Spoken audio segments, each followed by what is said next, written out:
Realise you're going round. We said multi-professionalism because the whole three hats, we thought we'd give it a nice word. Multi-professionalism. So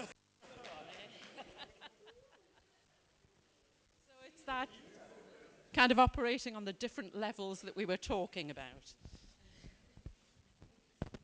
I mean, on that subject, we had a discussion about the dress code that one would wear, and kind of whether one should wear a suit and dress really sharp, so you sort of fit in and feel comfortable, or whether you're there to represent the students, and hence you should turn up in sandals and a tie-dye t-shirt or something. We didn't really come to a conclusion. We sort of said dress comfortably, but don't undo your top button. What do you think about that? What do you think about dress code?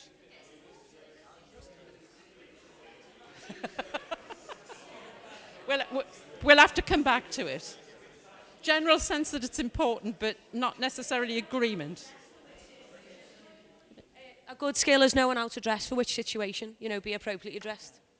Okay, so appropriate. It doesn't necessarily mean smart suit, etc., but appropriate probably gets you taken a bit more seriously.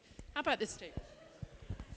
We tried to come up with a better word for it, but you sort of need to be like slick and sly. No, because whenever you're talking to like a lay member and you don't quite know what their opinion on an issue is, you can't just come all guns blazing and sort of goes, what's your opinion on this? Because if it's the complete opposite to what you're thinking, or it might be opposite of the student view, they might be very defensive and not actually open up as much. But if you're doing it in a sort of a little backhand, not a backhand way, there's not the right word for it, but you can strike up a conversation and actually extract the information without them feeling pressured into it. So there should be a better word for it, but there. I'll offer you a couple of words for it. One Liz used in her presentation. She said this is the political side of it. And that's what you're getting into here, politics. Diplomacy is maybe a term that you can use for it. That skill of sussing out where other people are coming from before you really put yourself in the frame, because then you can think about how you're going to do that. Okay, where have I not been? Have you not just... We had an awful lot here, so it's really hard to say one. But I'd actually like to say humour, and that's because I've been a sabbatical for a year and attending something like Board of Governors for 3 hours or 4 hours talking about really serious things. They all love to just crack a joke now and then. Not even cracking a joke as such, but you say something and everyone's in hysterics.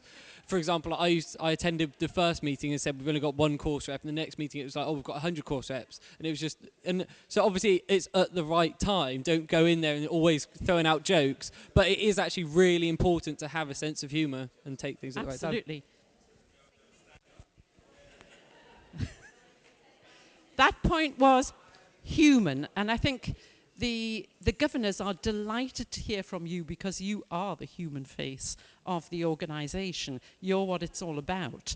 So they want you to be yourselves. It's a bit like the dress code, be yourselves in an appropriate way. But yes, they want to hear the real things that come from your experiences. Where have I not been? What table? Okay, you're sounding aggrieved. Yeah. Confidence. Yeah, the question is how you get to that in the first place. But many of you, just by where you've got to in terms of representing students in the Students' Union, will have acquired a lot of confidence. But it is a useful one.